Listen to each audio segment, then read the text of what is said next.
I think the basic purpose was to say that statements of solidarity are not enough. We need action, and specifically that the lights in the United Nations should not be out at such an international crisis engulfs the entire world. One country in the world should step forward and say, we demand a meeting of the Security Council to discuss the situation in Iran. It's the least that we can do. Having President Obama and other world leaders issue statements of solidarity is not sufficient when tens of millions of people say an election has been stolen. That's the business of the Security Council. That's what they do for a living. That's why they exist.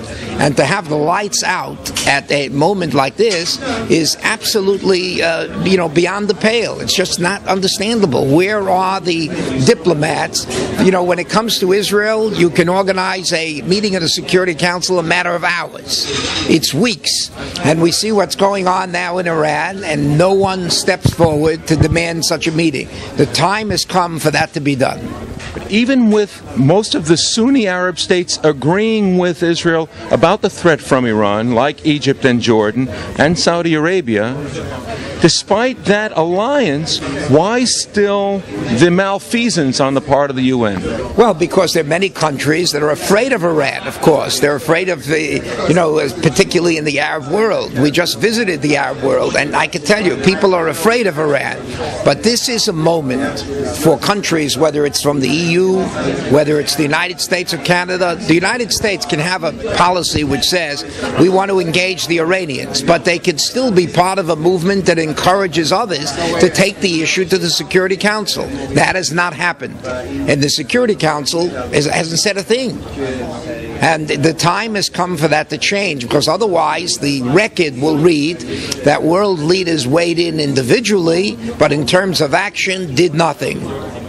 What does it say about the state of the United Nations, the contemporary United Nations? It says to me, I've been, we're an NGO of the United Nations, but I've said many times that it seems to me that the only impetus the United Nations has for immediate action if Israel is involved. If Israel is not involved, it's vacation time.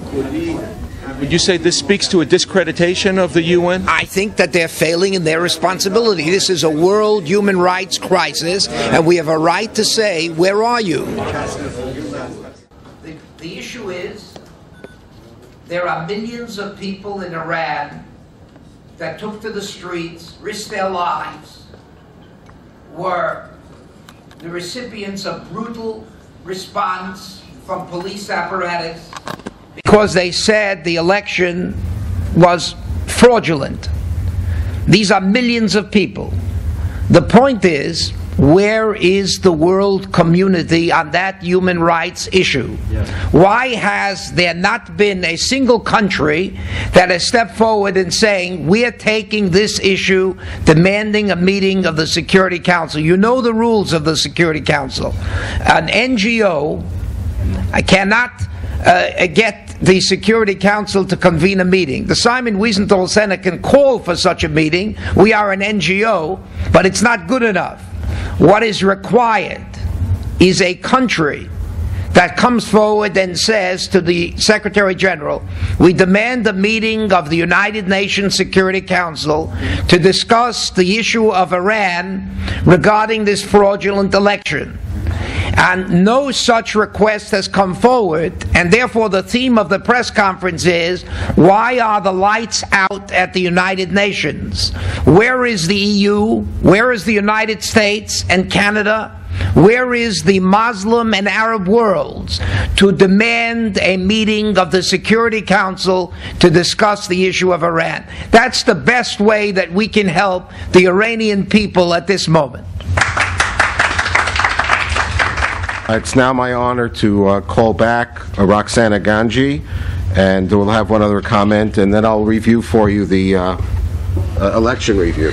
I think it's important for me to state this. First of all, I didn't say what organization I was here from because I thought we're all here as Iranians. But I myself I'm a Muslim, and I am here as a spokesperson of the Chash organization, which is the Iranian monarchist organization for parliamentary monarchy. I didn't mention it because we work together, like I said, past our political ideologies today as Iranians. And I'm sorry that my compatriot, Mr. Amini, feels like the opposition for the past 30 years knows nothing. I don't know if you've been following the civil disobedience programs that my father, who is not necessarily in the monarchist, I don't want you guys to say he's a monarchist.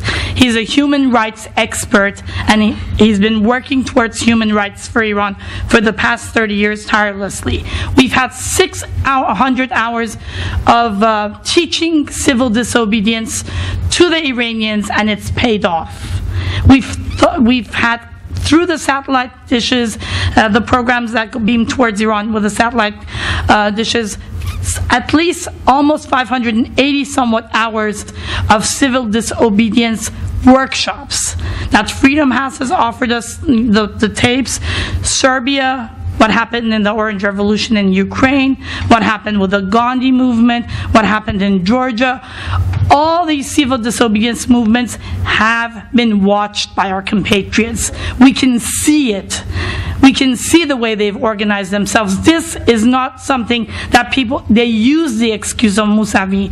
And I'm sorry that you don't feel people, like Farrier said, it might have started out as supporters of Mousavi, but it's gone way past that, and you can see it in the slogans on the street today, which says Mousavi bahane ast, kull rejim nishan ast, which means Mousavi was the excuse, it's the whole regime that is the target.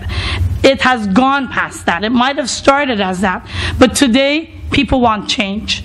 The community in Iran is so young, and they have no future ahead of them. If we're thinking of our children, if we're thinking of the future generation, there is no future with this regime. We have to help them. A regime that hangs its women on the streets on cranes, a regime that stones women, a regime that kills its own children, puts its own children in prison, cannot be a regime for the future generation of Iran, Mr. Amini. Let's all work together as Iranians. Let's remove this regime now that we have this window of opportunity. Let's not try to make up the face of a regime into a moderate. There is no moderates in that regime. This regime is a terrorist regime that needs to go. And the people of Iran are speaking, so let's amplify their voices and let's support the movement.